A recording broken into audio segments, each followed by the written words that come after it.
So yun guys, what's up? Okay, flex ko lang guys yung una nating motor na binamblog. So ito po yung Sniper version 1 150.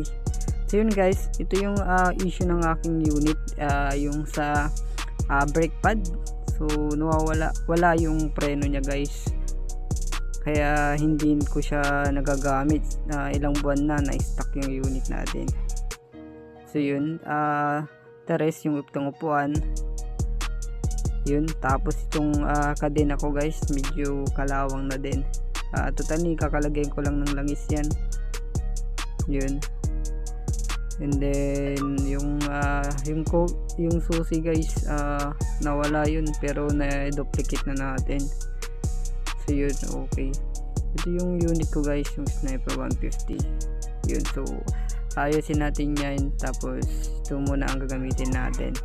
So ito yung size ng gulong ko. Okay, so 90 by 80 by 70 yung sa front, and then yung sa likod guys, so ang tatak niya po yan ay west loop.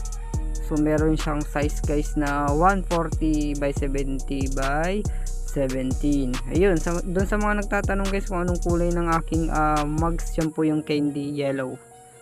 So yun, ito yun guys, soon magagamit natin ulit.